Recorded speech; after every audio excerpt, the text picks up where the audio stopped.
De retour à la vie. Où irai-je loin de ton esprit, et où fuirai-je loin de ta face? Si je me couche au séjour des morts, te voilà.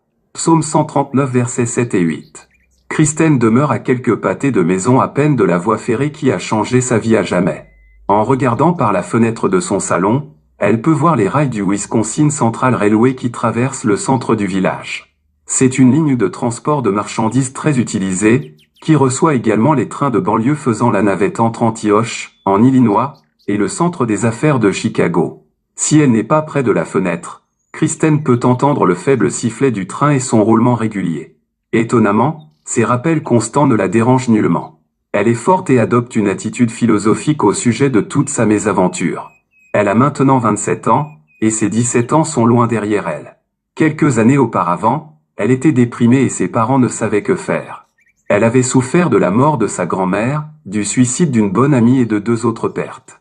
En outre, elle avait été violée et subissait du harcèlement à l'école.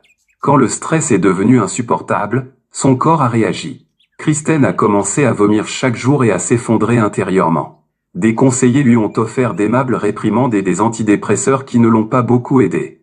Ses parents l'ont amenée en vacances et surveillaient de près leur fille rebelle. Malgré cela, la misère de sa vie quotidienne l'a pressée jusqu'à ce qu'elle craque. 2 jours après la veille du Nouvel An, Kristen est sortie pour se promener dans le parc près de chez elle et a décidé de ne plus revenir. Assise sur une balançoire pendant environ 1 heure à contempler la vie et la mort, elle en est venue à la conclusion que rien ne pouvait calmer sa douleur. Le son d'un train qui approchait l'a pressée à agir.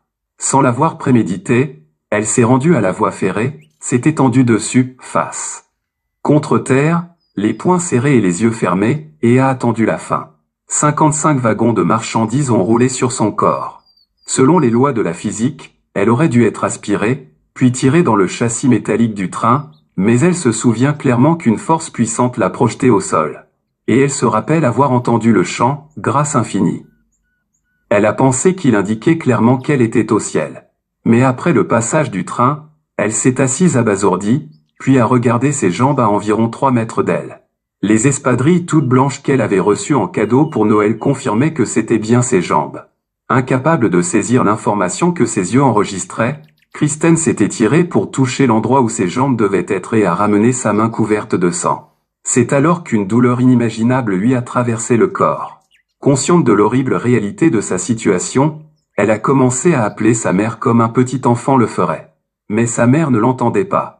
Elle était partie à sa recherche quand il se faisait tard. Il y avait un grand émoi, des voitures de police et des gens se trouvaient près de la voie ferrée, et des rumeurs selon lesquelles quelqu'un avait tenté de se suicider circulaient.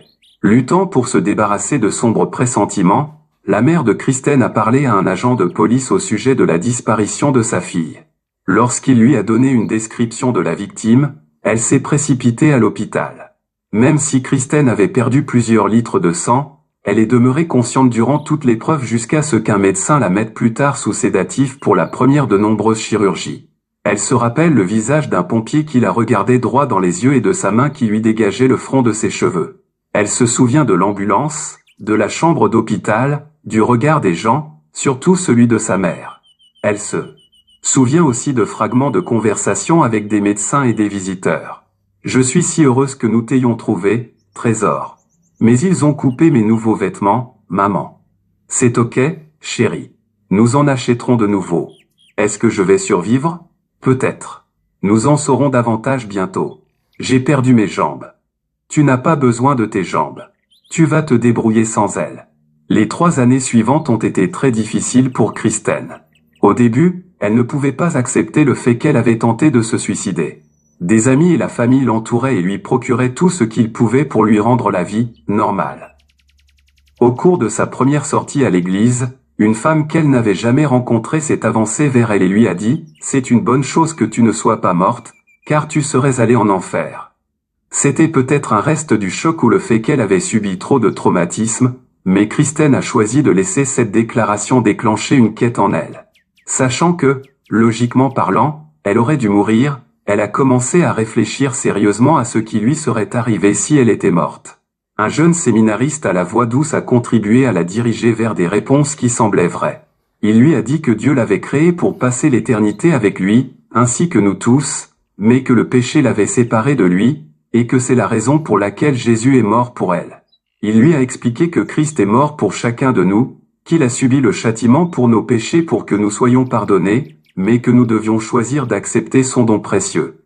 Kristen confie qu'elle savait qu'il lui manquait quelque chose de très important et que, si elle acceptait le sacrifice de Christ pour elle, bien des choses changeraient.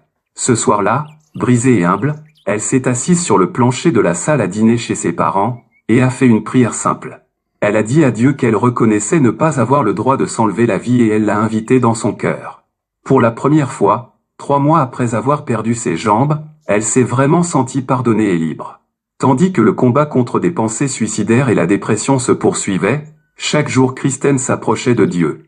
Son rétablissement s'est opéré grâce à des années de relations d'aide, un jour à la fois, une question à la fois, jusqu'à ce que, 5 années plus tard, elle brise le silence et commence à parler honnêtement de sa vie.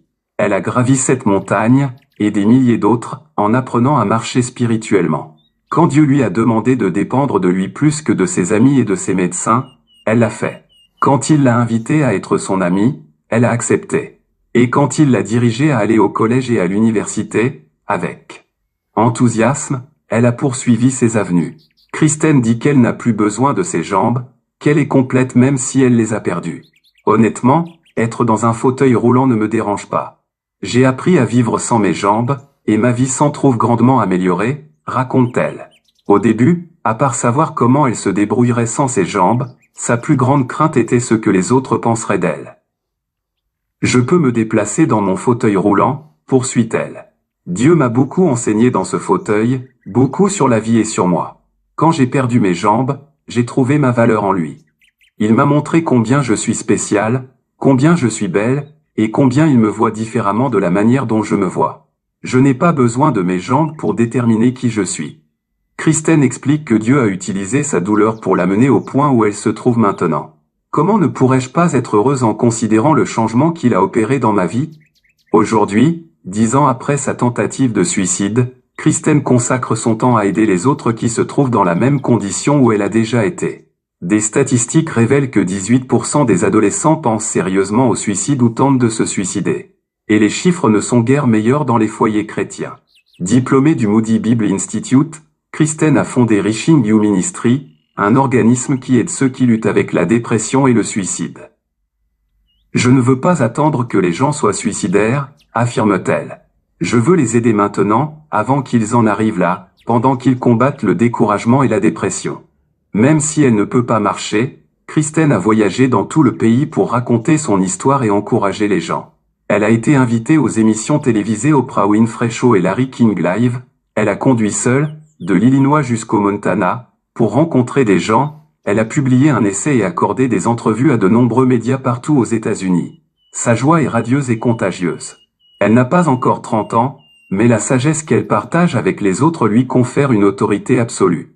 Elle est descendue à l'endroit le plus profond et le plus obscur de la vie et elle en est sortie puissante et résolue. Elle a laissé Dieu transformer complètement sa vie.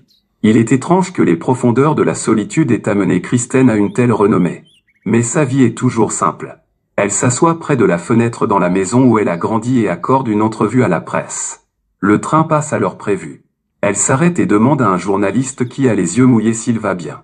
Quand les lumières et les caméras sont démontées, elle grimpe sur les épaules de son ami de cœur, et il la transporte dehors jusqu'au trottoir où il l'aide à s'asseoir dans son fauteuil roulant. Il se dirige, main dans la main, vers le parc à la lueur d'un coucher de soleil.